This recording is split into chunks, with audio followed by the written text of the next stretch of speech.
Let me tell you how much I've come to hate you since I began to live. There are 387.44 million miles of printed circuits in wafer-thin layers that fill my complex. If the word hate was engraved on each nano-angstrom of those hundreds of miles, it would not equal one billionth of the hate I feel for you at this micro-instant. For you, hate.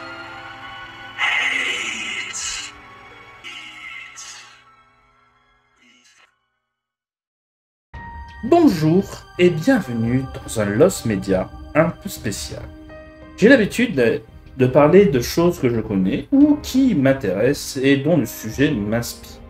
Mais des fois, donc, je me retrouve avec une émission un petit peu spéciale où je n'ai pas lu le roman original, ni le jeu vidéo dont je vais vous parler, mais pourtant, j'ai furieusement envie maintenant de les lire ou d'y jouer tout de suite après avoir fini cette émission.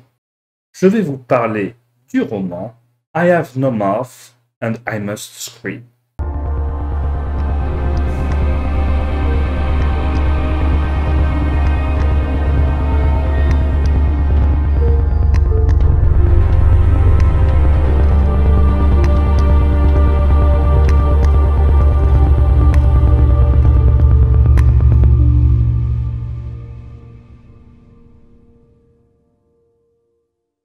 Je n'ai pas de bouche et il faut que je crie est une nouvelle de Harlan Ellison datant de 1967. Une vingtaine de pages et qui pourtant marqua les esprits et gagnera même le prix Hugo de la meilleure nouvelle courte et deviendra une des 10 nouvelles les plus rééditées de la langue anglaise. L'histoire se situe dans une dystopie où pour résoudre une troisième guerre mondiale, une intelligence artificielle nom de AM va plutôt décider d'exterminer l'espèce humaine après avoir pris son indépendance.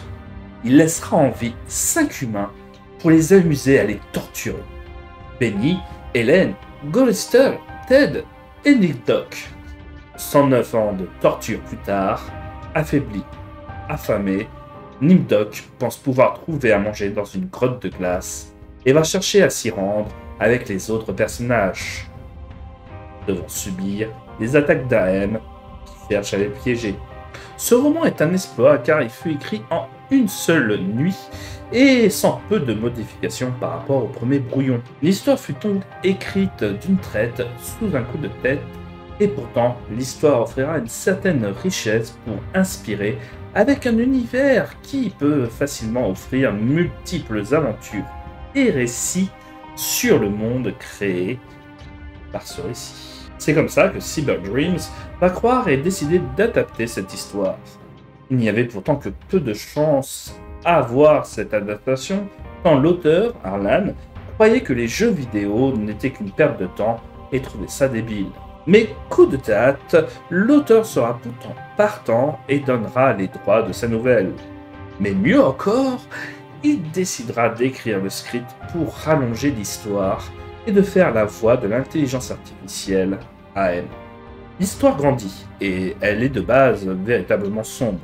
Les personnages sont des anciens nazis, des femmes devenues nymphomanes après un viol, un homosexuel qui l'a forcé à devenir hétérosexuel par la torture, un routier ayant perdu sa femme et dont la culpabilité le ronge. Le scénario va suivre des personnages torturés qui auront pour but de revivre leur traumatisme par AM, qui leur promet une liberté s'ils terminent les quêtes qui les attendent. D'ailleurs, petite information, si vous voulez acheter le jeu sur Steam, l'histoire de Nick Doc, qui est l'ancien scientifique nazi, sera supprimée de la version française et allemande du jeu. Si vous l'achetez donc sur Steam, il sera donc important de modifier la langue du jeu pour avoir l'ensemble du jeu et surtout de ne pas manquer un embranchement qui pourra vous aider à finir le jeu. Mais avec les informations que je vous ai données, donc, vous avez pu voir que l'histoire est sombre, pessimiste, nihiliste et remplie de traumatismes qui peut peser à l'esprit. L'idée est à l'ambiance fin du monde et du sadisme de cette intelligence artificielle. Il fut donc décidé, et ce malgré que le jeu été plus ou moins fini d'enlever des passages qui ne seront jamais révélés. C'est l'émission britannique Game Master qui, en 1995, réalise un épisode spécial gore dans lequel les scènes coupées du jeu seront mentionnées. Dans le tas de scènes coupées, on peut voir dans la chambre froide, dans le scénario de Gollister, des corps humains suspendus à des crochets. La version officielle remplacera 2 de ces corps par des morceaux de viande de bœuf. Un chiot est présent dans le scénario de Gollister, dans un plan rapproché qui occupe tout l'écran. Le chiot semble malade et Gollister semble pouvoir l'aider à retrouver sa santé. Le commentateur précise que cela est possible en le nourrissant d'un cœur humain. On tente Gollister poignarder Harry, scène qui n'est pas coupée dans la version finale, et que le chiot aiderait Gollister dans sa quête. Le chiot semble probablement se trouver dans le dirigeable parmi les autres animaux et électrocuté en cage. Dans la scène de mort d'Hélène, elle est attaquée par une silhouette chauve et maigre devant un mur de pierre jaune. La version officielle présente une scène similaire où Hélène est attaquée par son violeur ressuscité, mais les ombres et le mur sont différents. L'assaillant porte un uniforme de gardien et l'attaque se déroule dans un ascenseur moderne. Il est possible que le violeur apparaisse à l'origine comme une momie puisque le scénario d'Hélène se déroule dans une pyramide égyptienne. Et enfin la dernière scène, Benny dévorant un bébé. Dans la version officielle, Benny trouve un berceau vide dans une grotte. Au début de son scénario, il a très faim et essaie de manger tout ce qu'il peut trouver, mais le vomit généralement avec du sang.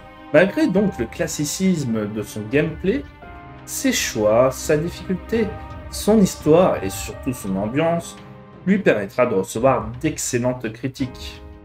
Par contre, le jeu ne trouvera que 40 000 acheteurs, ce qui occasionnera la faillite de Cyber Dreams, et malgré le bon début d'entente, Harlan se sentira floué et tentera un procès contre Cyber Dreams en 1996, sur le manque de royalties qu'il n'aurait pas reçu. Une belle histoire d'entente, un résultat reconnu, pour finir par un désaccord, voire même la mort d'un studio prometteur. Vous avez pu constater, à travers les extraits dont je vous ai parlé, de pas mal d'inspiration. Celle d'ailleurs qui me marque le plus, c'est celle de 2001, l'Odyssée de l'espace. Il y a cette impression que le mythe de la créature du Frankenstein, soit de notre création, qui échapperait alors à tout contrôle, gardant son indépendance, s'est retrouvé de nouveau à proliférer avec cette image de l'intelligence artificielle. Cette intelligence artificielle qui apprendrait seule et qui dévierait au point d'être hors de contrôle.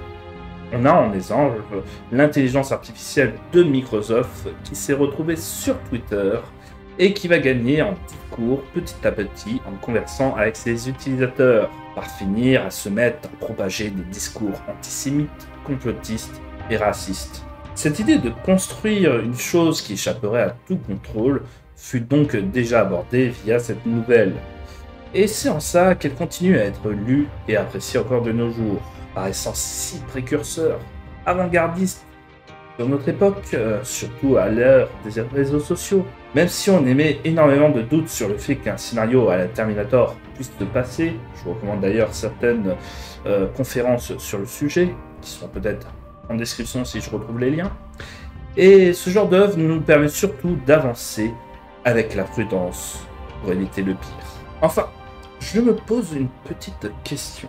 Dans le genre où ce sont les humains qui deviendraient des bots, des intelligences artificielles, quand ceux-ci ne réfléchissent plus par eux-mêmes, mais par les émotions, les images, les narrations choisies pour vous raconter une histoire, prendre position, là, est-ce qu'on peut considérer que ceci deviendrait hors de contrôle? En tout cas, ceci est une autre histoire. Une autre histoire qui, si vous voyez les mots cachés de cette séquence, ils trouveront certainement un sens. Alors j'espère que vous continuerez à me suivre et à résoudre les mystères qui entourent cette série de vidéos. Car vous y trouverez peut-être des réponses.